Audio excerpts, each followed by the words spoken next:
Sir, Yes. can you paste the link again here?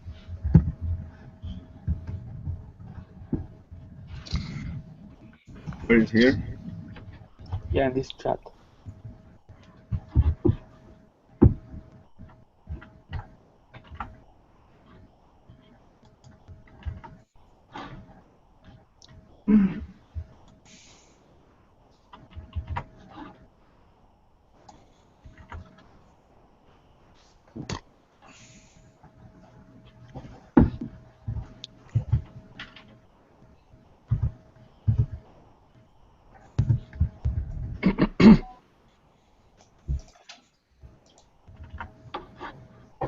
Just paste the link for this meeting, please.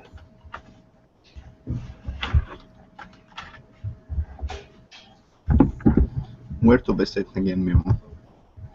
Huh? Where do you want me to paste it again?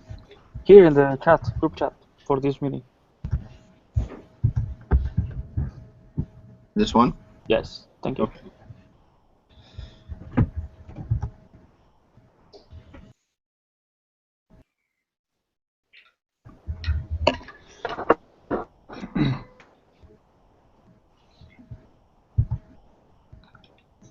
So I can see we're live now. I will double check on my YouTube channel if I can find the video. So you can start, Elder, and Okay.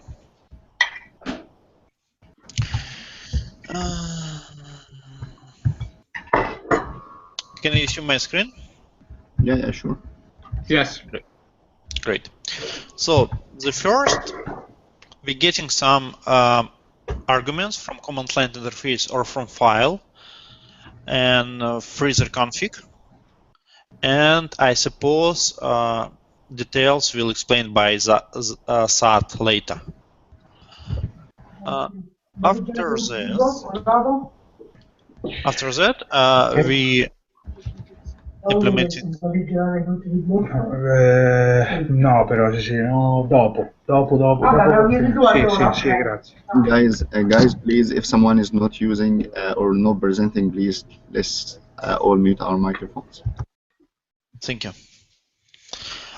So in freezer main method, we have some additional checks of arguments, and we are setting priority for our process, and we have some part of code related to upload and download limitation by trickle. But if everything is successful, at the end of freezer main, we execute run job. And run job creates a job. It can be backup, restore, info, admin, and exec. The main tool is backup and restore.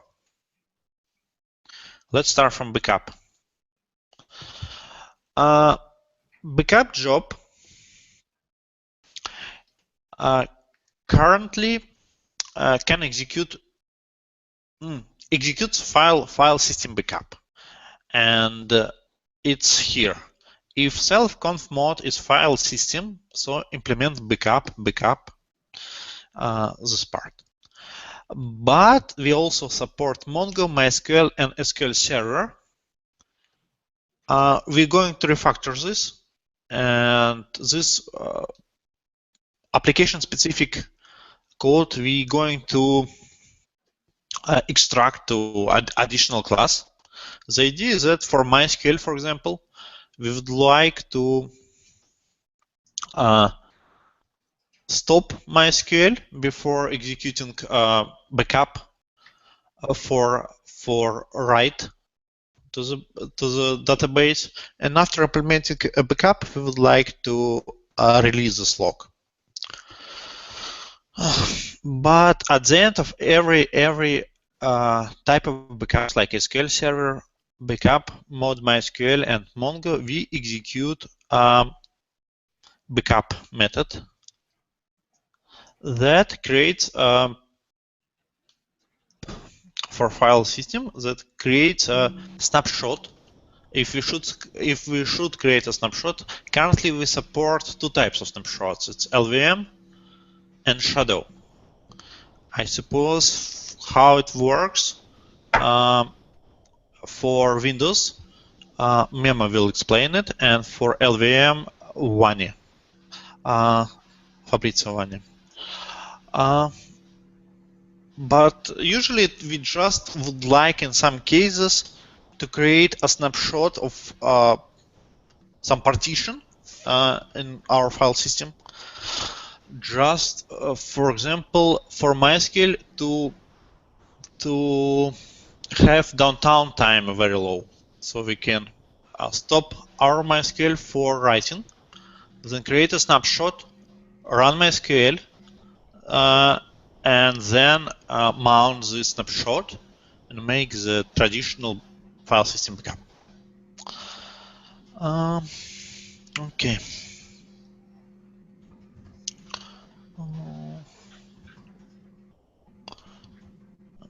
Great job.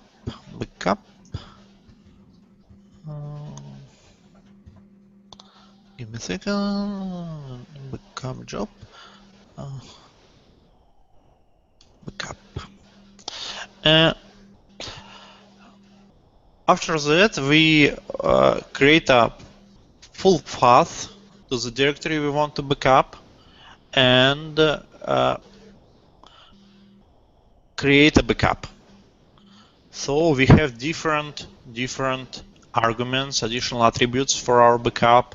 We can support incremental and non-incremental backup, and if we can support max level, so let's say we would like to have 3 incremental backups, and for 4 incremental backups we would like to create a new backup, full backup. Always level, we can say that we won't have backups with more than 3 or 5 incremental parts. So we can say that always create incremental backup, not more than this level, etc. After this, we implement engine backup. Engine, it's abstraction class that currently has only one implementation. It's star engine. By engine, we mean some mechanism of doing backup. It can be star, it can be rsync, it can be block-based, everything. Just even, I don't know, copy a file from one place to another. Everything is encapsulated here.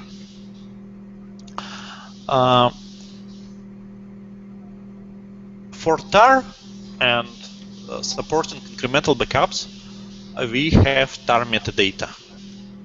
It's some additional file that tar can create with information about all files and sizes that allows tar to skip files that weren't changed. So the first step, we should decide if we want to have an incremental backup, we should download this file from our storage. And after that, we run. Let me show in tar engine.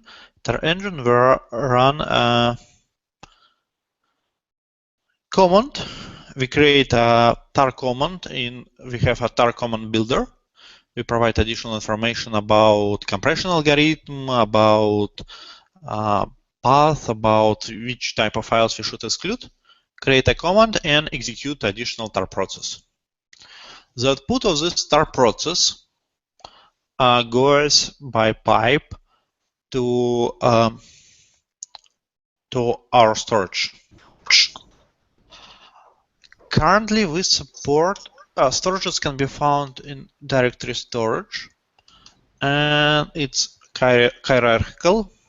The base storage is abstract and supports methods for download meta file with meta information, upload meta file, getting backup blocks, So it's reading from Swift block by block. It provides a stream from Swift or provides a stream from local file system or from SSH. Provides method for write backup to storage. It should provide a queue. And some mechanism for finding appropriate backup. Currently, we can search backups by backup name, host name, and time. So we can say that we would like to restore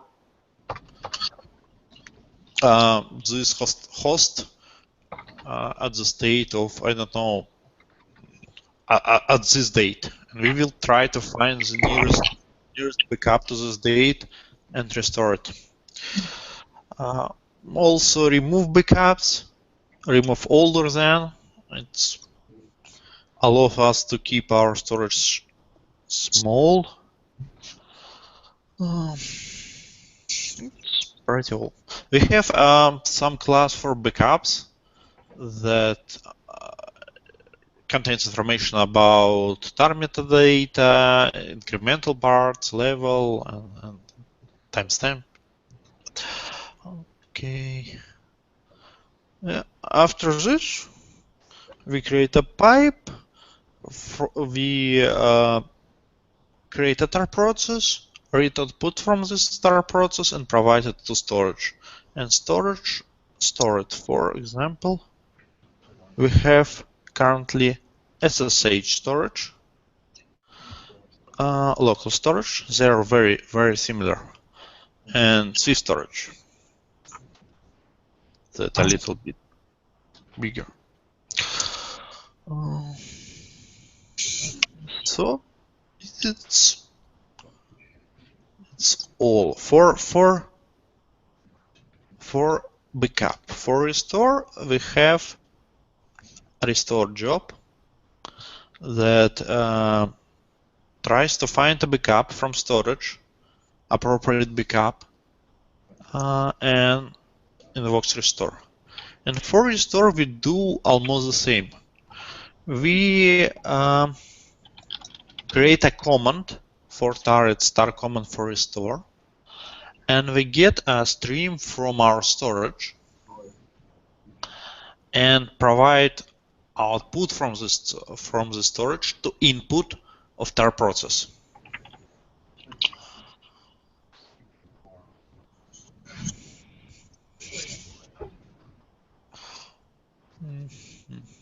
Yeah.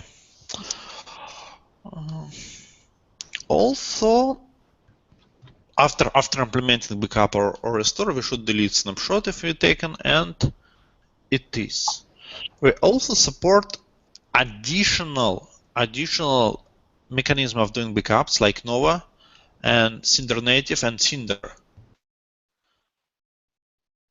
It's a little bit different, and for Nova, we just work with Nova API. For instance, we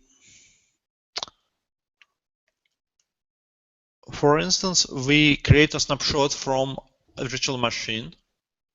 Then we upload this snapshot to image, to Glance, and then download it from Glance. For Cinder, we support two mechanisms. One is our mechanism. If we would like to make a backup of volume, Cinder volume, we are doing Cinder volume snapshot, then create additional volume from this snapshot, and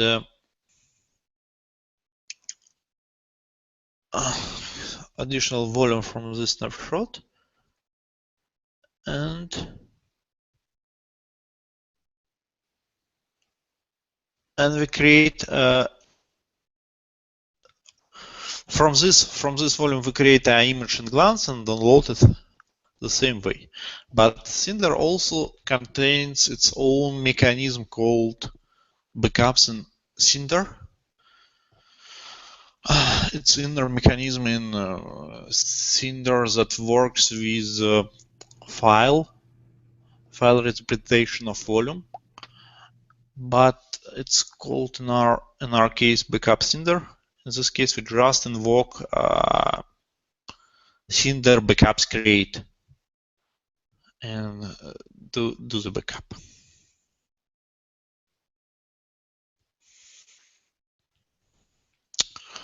Okay, it's the main part. We can start to go in details from main method and start to talk about how we work with configuration file and how we get parameters. I suppose that Sat can tell more about this. It's common config.py. Sat.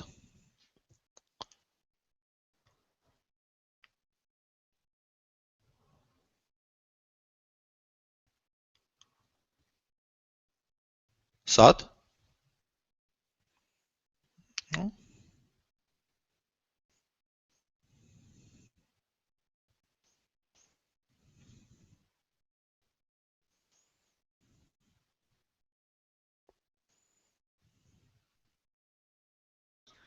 I think Sad is having issues with his microphone. He's trying to fix it. Okay. Okay, sure.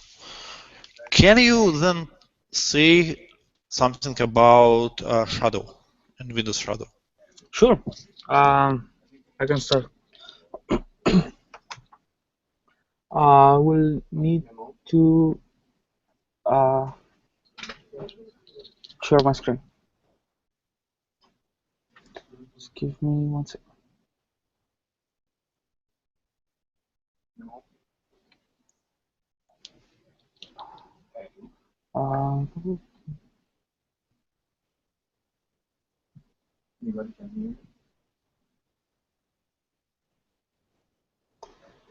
Do you guys can see my screen? Yes. Okay. What in Windows, in order to create snapshots, we use an internal tool called PSS admin that provides us an interface to create the snapshots on the Windows volumes. We try to work with the common denominator here, which is the Windows client, because the behavior that the client has is that you can only create one shadow copy per volume, whereas in the Windows servers you can create shadow copies of a very specific directories in Windows. So we went to the minimum one, which is the client. So every shadow copy that gets created, it's for the whole volume as a read-only copy. So pretty much we guarantee a point-in-time consistency for all data. Basically, what we do, we have 3 functions there. That one creates the shadow copy, another one delete the shadow copy, and the third one just remove the symlink that got created for the shadow copy. So in this scenario, we have to go directly to PowerShell and start using the .NET objects to create the snapshots. We haven't found a way to do it through Python, so this is the way that we do it. We spawn a new subprocess, and we just parse the output. In some cases, the output is kind of weird, so we have to be very specific on how we parse the output. But besides that, we can leverage all the interfaces that PowerShell provides us. So it's kind of a trade-off in this scenario. And that's pretty much all of it. All of there is for the snapshot in Windows. It's quite simple.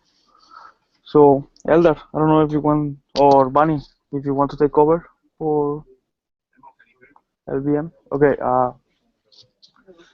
Elder, are you here? Yes, if one is here, it would be great to talk about LVM. I'm not so sure if he's available. So I can use yours. Yeah, Sad is going to use my microphone to explain Oslo config. Great, great. Thank you.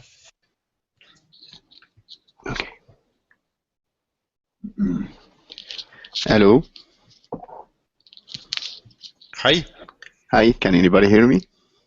Yes. Okay. I suppose your screen shared memo, right? Yes, this is the. Okay, guys. I'm going to explain how we are doing arguments parsing and how we are getting arguments from command line from in Fraser. Actually, we are using Oslo config and Oslo logging. Oslo logging for building our logs and Oslo configuring for building our configuration. We start from main.py here. In main, at the end, you will find the start of our code, which is here. First, we initialize configuration. And second, we set up the logging, and after that, we build an argument called backup args. This backup args, we are going to use it for in all our in our lifecycle in Fraser application. Okay, here's the config. Sorry. Okay, I'm not used to Mac.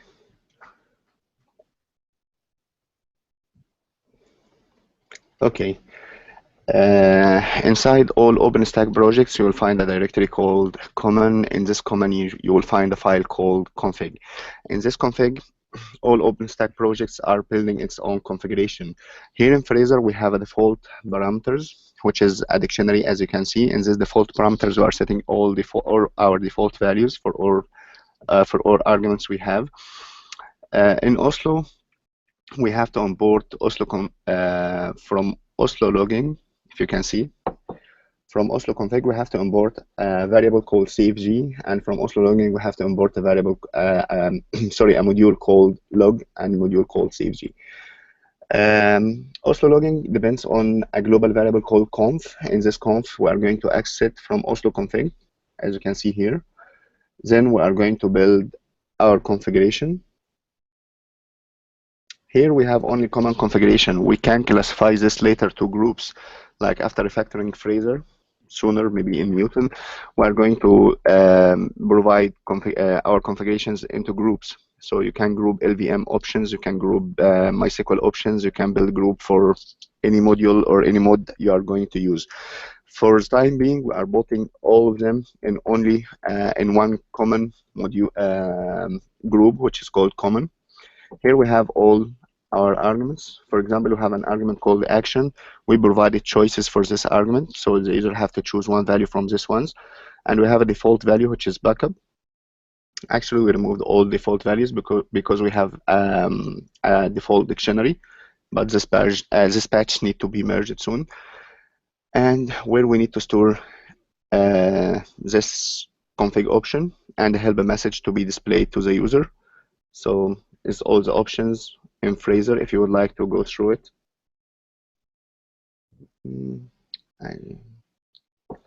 Okay, let's speed this up.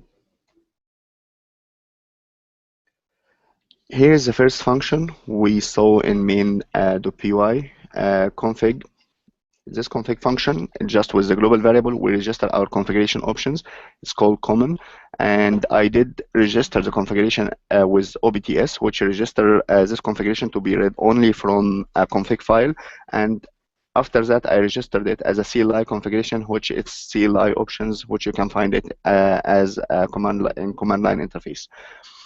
After that, you can define a default dictionary. In this default dictionary, you can define if you would like to have or to state a default location where you can find the log files. Like, for example, Oslo is providing, okay, I'm not going to change the code, the keyboard layout is different. Wait. Sorry. Okay. After that, we are going to register the login configuration. Login configuration from the module called log. We register options and we pass the global variable. So this function is going to register all login configuration to this global conf. After that, we are calling this conf function, or initializing the configuration with the configuration we built and with default location of the configuration and the project name we have and project version, which is Fraser. After that, setting up the logging stuff. Here we provide a default logging values, default logging levels, and after that, context format, how we format our logs. Here we have been set this variable to false, and we have provided a default value for log underscore file to prevent Fraser completely from using std to print logging if no log file provided. So if you didn't provide a log file, Fraser will print or Oslo logging will print logging stuff to std out, but we need to prevent this because sometimes we use a scheduler to call the agent and we need metadata, and if Fraser printed the logging to std, we won't be able to parse metadata, so we had to stop it or to force it to stop using these two command lines, which is setting default for these two options. But if you provided values, it will be overridden. Okay. After that, we are setting default log format and log levels and setting up the logs. That's it. After that, we are going to process our arguments we gathered from Fraser command line. Justice looping. If we find here this option, which is called config, you can execute Fraser jobs or Fraser backups or restore whatever using two ways. First way is using command line and you pass all the arguments through command line, or using config file. In this config file, you can build all your arguments and you just pass config file to Fraser, and Fraser is going to parse this config file and reload variables inside the default the dictionary you are using, and then execute your job. That's all. Here, if we didn't find a log file, we need to overwrite it and we need to provide a default log file for Fraser. And after that, we are building our backup args. Fraser config class is just a class to take our arguments and provide it in as an object so we can use it. So just a mock. After that, it's just nothing. We are checking for default arguments. If there is, we add it. If not, we are initializing additional arguments and so on. Also, I'm going to explain another stuff. Here we have Trickle, which is being used for bandwidth limitation on Linux only. Trickle is being used for HTTPS connections if you want to use, and maybe, yeah, also is HTTP and HTTPS connections. HTTPS connections, we are looking for backup args if it has upload limit or download limit, and it is not Windows. We are going to check if you are using config file to pass your job here. If yes, we are going to read this config file and we are going to build another config file in temp directory, and we are going to pass this as another job to Fraser. So Fraser will fork itself, passing a new config arguments if you pass upload limit and download limit, because is the next process or the other process or the forked process, we are calling Trickle and we are calling Fraser inside Trickle. Like command will be Trickle. Sad, sorry Yes. to interrupt. This is Fausto. Can I ask you a courtesy? If possible, can you like go a little bit slower? Not too much, just a little bit. Okay. Okay. Okay, Fausto, no worries. So again, for Trickle, with Trickle, we are looking for backup args. We built already our arguments before, so we are looking for upload if the user provided upload limit or download limit. And it is not Windows because Trickle is being used only for Linux. So we have two ways the user can provide jobs to Fraser, either with config file, as you can see here, or with command line arguments. So if the user provided config file, we are going to read this config file. Maybe you can provide config file and you provide, maybe you can provide config file and you provide also the upload limits and download limits as a command line arguments. So we are going to build a new config file in the temp directory, and we are going to dump the arguments in this temp file, and we are going to, with sub process, we are going to call Fraser again, but this time Trickle will run in the beginning, and then we pass Fraser agent. So the command will look like something, will be like something like that. User, then I'm sorry to type here, Trickle, and then we provide minus upload. If you provided upload limit, for example, 10K, and then we call Fraser agent, and we pass your config file like that. So if you provided config file nom job 1 or job 2, and we found upload limit or download limit, we are going to dump this config file in another temp file, and we are going to pass this job to run in as a sub process of Trickle, and Trickle is running as a sub process of Fraser, just to limit the bandwidths and upload and download limits. If anyone have another or a decent way to do that in Python, it would be great. So here is what we are talking about. If we found upload limit and download limit in arguments, previously we were talking about config file, and secondly we are talking about arguments. So if we found it provided in arguments, so we are going to remove it, and we are going to form the config file. After that, we are looking for trickle executable. If we didn't find trickle executable, unfortunately, Fraser will run with the full bandwidth. We are not going to prevent him from running. We'll just, okay, trickle does not exist. We are going to continue working without any problems, and we are going to log that we are going to log a warning that trickle does not exist, as you can see here, and that's it. Returning backup args. For preparing logs, if you didn't provide a log file, Fraser is configured to initialize a log file in your home directory and use this log file to prevent Fraser from writing to std. After that, this list ops, this is a function is being used by Oslo config generator to automatically generate config files. So this function, it has an entry point in setup.py here.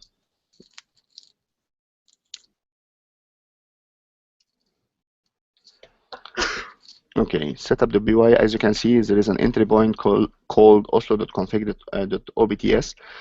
In this, we added Fraser and the scheduler. Just you can run a command in the command line, and after you set up Fraser, which is called oslo-config-generator, and you give him config-file. Exists in a folder called config generator in Fraser. This folder, memo, he doesn't have the latest. Okay. Oh yeah, here's config generator. Inside this config generator, we find a configuration file called scheduler. This will generate the default configuration file for scheduler if you want to have automatically generated configuration file, and it is the recommended way of building your configuration files in Openstack. Okay. Till now, I think I explained everything related to configuration and configuration parsing in Fraser. If anyone has questions, please ask. If not, I think Vanny is the one who will be in charge. Okay, Vanny, go ahead. Can you hear me? No. No? Maybe can you try again, Vanny? Just try to raise your voice. Yeah. Can you hear me? Can you hear me? Yeah, we can hear you, but it's very Really low? Yeah. Now it's better. Now? Better? Yeah, I think so. Yeah. Okay. Go ahead.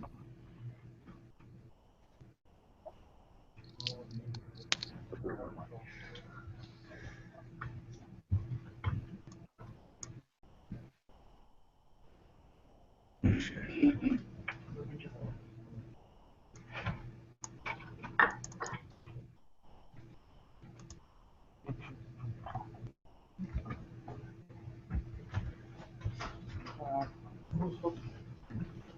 Can you see the screen?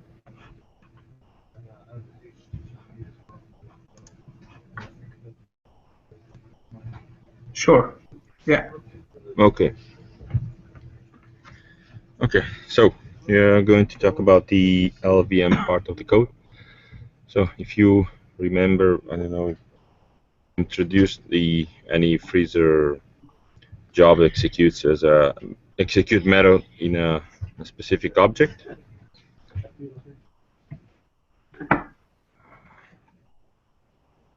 Which is here. This is we're going to analyze the execute method of the backup job, since it's the job that it's involved when user takes snapshots. So this is the implementation of the method, and depending on the type of backup, a different backup mode is called. We will analyze the plain file system backup, since it's the basic. The others anyway are based on the same method of backing up the file system for directory. They just add some extra stuff like the MySQL tables lock, etc.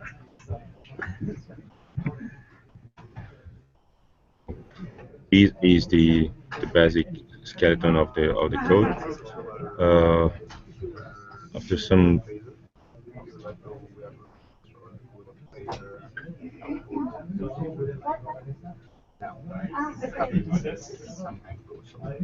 After some setup of the timing,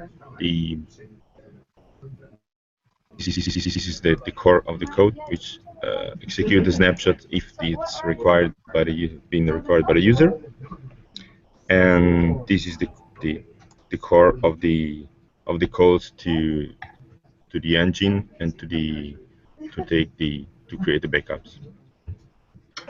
The interesting part is here, where the code, the snapshots are created, and the finally statement where any eventually existing snapshot is removed.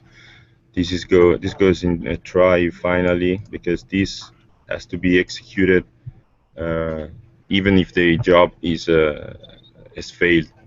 Maybe because of any authentication problem, upload networking problem. But if the snapshot has been taken on the host, on the node, it needs to be removed. So it's arranged in a final. Remember that the code is not possible to wrap the snapshot in code. To wrap the backup code in around snapshots in code.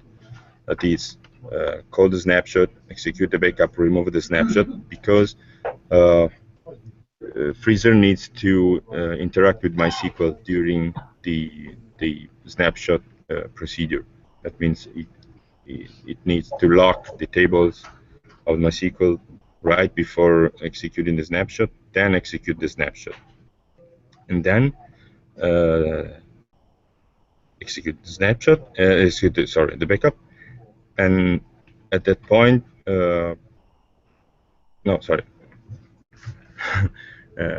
lock the tables, execute the snapshot, unlock the tables, then execute the backup, and then remove the snapshot. So it's not possible to wrap all the code inside the backup, the snapshot in code. The creation of the snapshot, well, the removal is simple. It's the creation. Happens here. Here, Freezer supports the Windows snapshot using the volume shadow copy VSS module, which has been written by Memo, or the LVM Linux facilities. At the moment, the only snapshotting method is using LVM on Linux. Plans are to support, for example, BTRFS or other snapshotting file system. At the moment, we just use LVM. So the user can provide freezer historically two parameters to take the snapshot, to use the snapshot. One is the path to backup, which absolutely states which is the path that freezer should use to backup, and the LVM auto snap, which is when they are used together, they have the meaning of LVM auto snap, which is the folder, is the directory that the user wants to backup. Path to backup has to take into account the fact that the LVM snapshot has to be mounted, so it will be the absolute path of the LVM snapshot, including the mount point. To make things easier for users, freezer now supports only providing the path to backup to freezer, and using a flag, and the command line flag, which requests freezer to take snapshots. In this case, the path to backup will be the resource that the user wants to backup, but it will not be the true backup that freezer uses when executing the backup, because the snapshot has to be mounted in some place. So the path to backup will be adjusted to the exit position of the snapshot where it is mounted. For example, if the user wants to backup varlib MySQL, it can provide the path to backup as varlib MySQL and request a snapshot. Then freezer will evaluate that path to backup will be a temporary folder where the snapshot will be mounted. For example, /temp / my temporary mount point / varlib MySQL.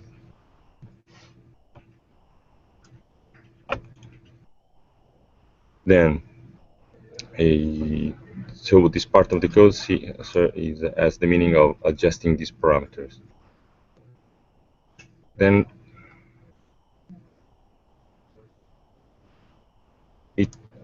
the information about the LVM position are extracted. We can use different strategies, analyzing mounts or using the mount process, mount command, to gather its parameter, and in the end it will return this dictionary containing which is the volume group, the source volume, where the resource which needs to be backed up is residing. Go back. You don't have your phone? No, because this is your phone. Then the path to backup is evaluated according to where the snapshot will be mounted.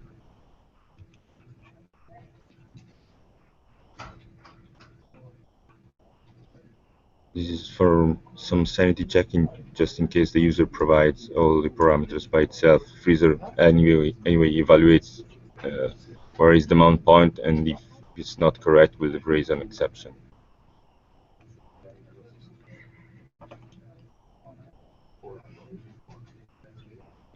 This is some validation of the parameters. I don't remember exactly.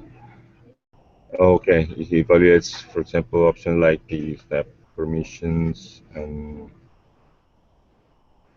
if there are parameters exist. This was really useful before the modification, where the freezer evaluates some parameters by itself. So at that moment, the user had to provide all the parameters, and this function was really useful to check if the parameters were actually correct. And the LVM snapshot mount point is created, and the snapshot is taken. You can see that the snapshot is taken using the system command lv create, which creates a logical volume the parameters are important parameter is the snapshot. That means that the volume will contain a snapshot of another logical volume. The LV create requires administrator privileges, so that is why to take snapshots, the freezer agent has to be run as root or with administration privileges. Then here we can see that the snapshotting code is intermixed with the MySQL code, where this part, if the backup requested is a MySQL, is a mode MySQL, freezer locks the tables.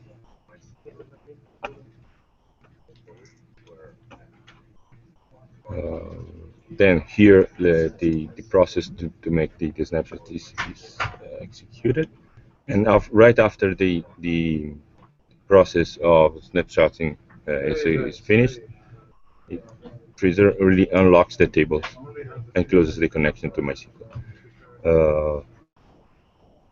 From this moment on, the MySQL database is available again, and freezer will continue the backup action using the tables contained in the snapshot. The only code between the lock and the release of MySQL is this. It usually takes really a few seconds, not more. It's just as a snapshot of the file system. So in this time, the MySQL database will be still available, but queuing the requests that will be serviced right after the tables are unlocked. So that's why we don't need to stop the MySQL database, and it will not cease processing, and it will not drop any connections or stop servicing. Servicing will just be delayed for a few seconds. Then, if the process of taking the LVM snapshot is successful, we continue with logging. Otherwise, we raise an exception.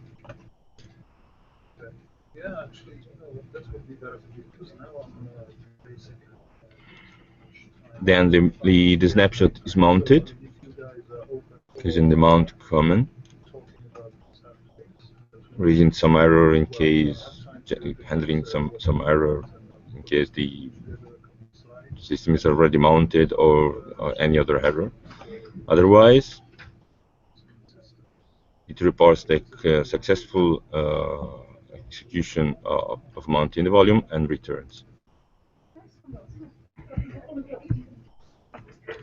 So, reviewing in general the process of taking snapshot, you can see that there is a general adjustment of the parameters, check of the parameters, creation of the destination folder where the snapshot will be mounted. This is the creation of the LV create snap command. Then there is the lock of the MySQL tables, creation of the snapshot, release of the database table, and mounting of the snapshot on a temporary directory for access by the freezer engine. That is basically the LVM snapshotting code. Now we try to go back to the calling code. This is the snapshot create method, and here we continue from where we remained before. That is, executing, call the various engines and storages to execute the backups, and finally remove the snapshot. The removal of the snapshot simply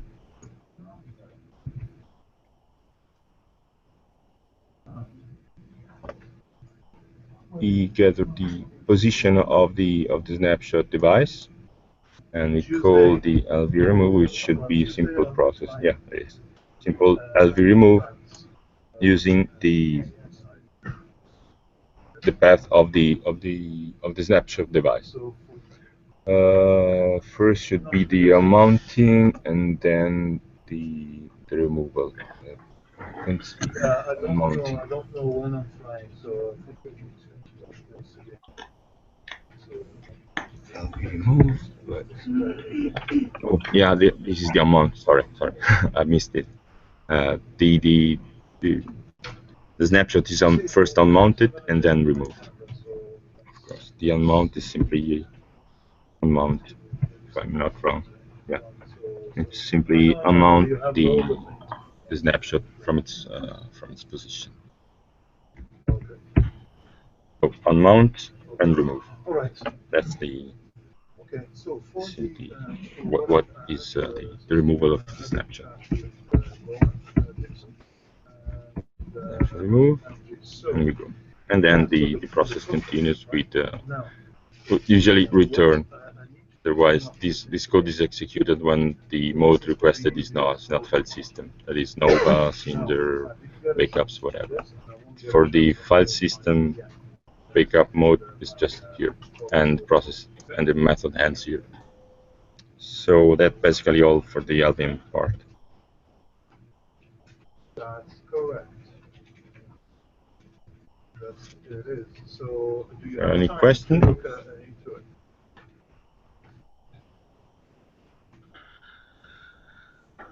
Sounds good. Sounds good, Vanni. Thanks. Yeah. Thanks, Bunny. One thing, if possible. Yeah. Eldar, I'm not sure. Can you give some explanation on the parallel backup part? Oh, yeah, sure. Yes, sure. Thank you. Let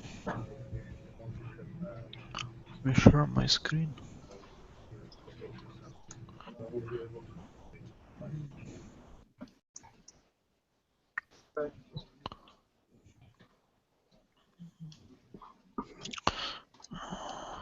Wait a minute. Oh, thank you.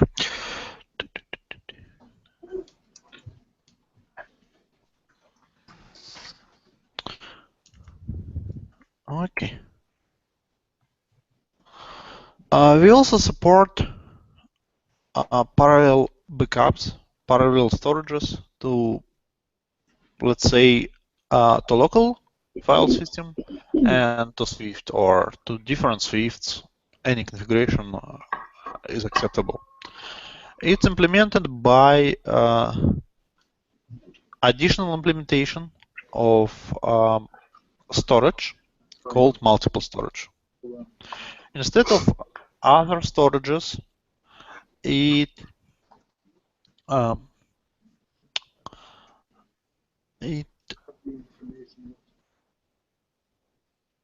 init method accepts multiple storages, multiple different storages. So if we would like to have, let's say, local and Swift, we should create multiple storage and provide a list of local and Swift storage. After that, it supports all methods like every other storage. For info, for example, it goes through every storage and prints its info. For backup, for finding backups, it gets backups from each of the storages we have. Then looking for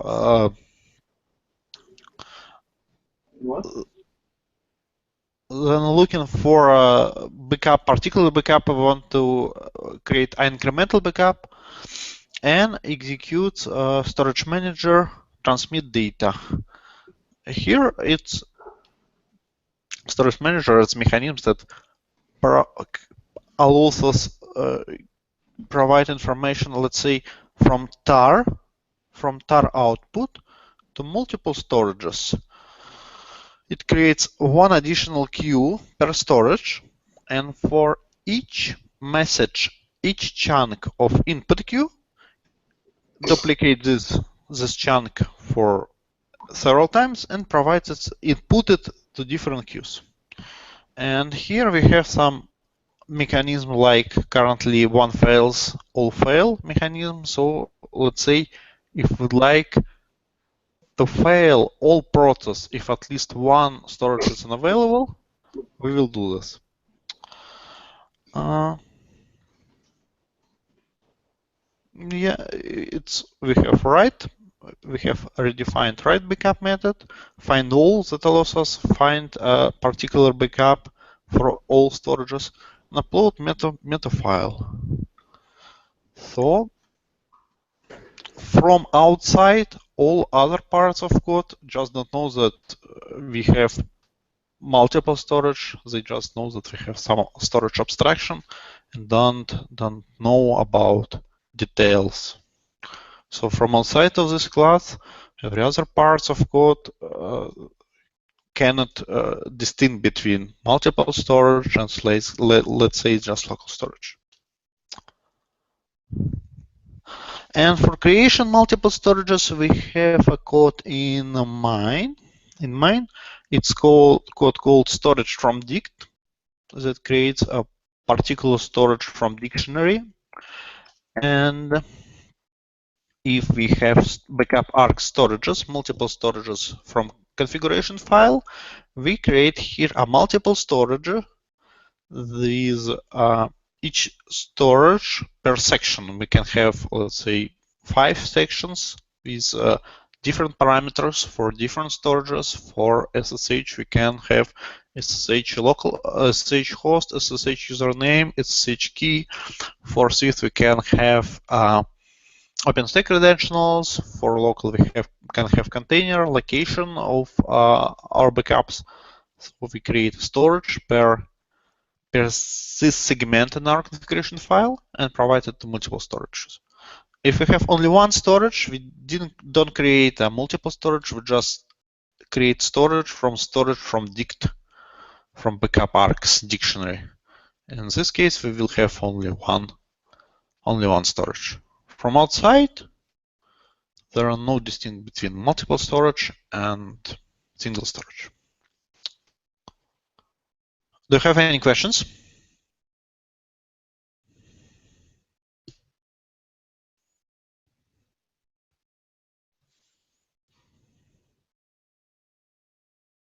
No? I guess not. What happened, Eldar, if during the restore one of the storage is not available? Let's say I back up on Swift and SSH, and then when I do the restore, one of the doings it's not available. For restore, we have method in multiple called find all. It gets all backups from every storage. So currently if we cannot get backups from one of storage, we should show a message that, for example, local storage is unavailable, or Swift storage number Z is unavailable. But we can have, let's say, less restrict policy and say that if at least one is available, let's do restore. But currently we have such mechanism.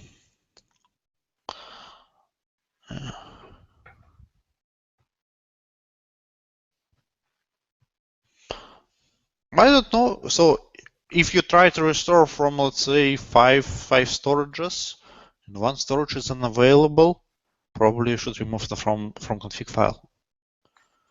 Okay. Thank you.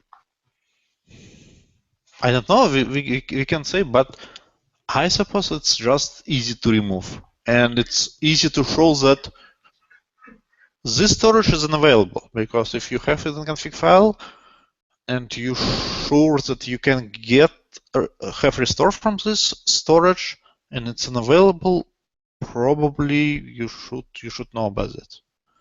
Okay.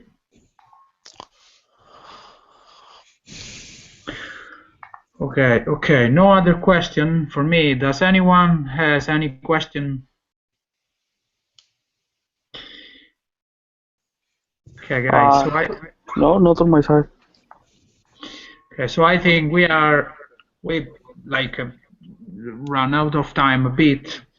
So I hope it was helpful and the guys enjoyed. And please stay tuned for the next sessions, source code walkthrough sessions that will follow the next weeks. So thanks a lot. Have a beautiful day. Bye. Thank you. Bye.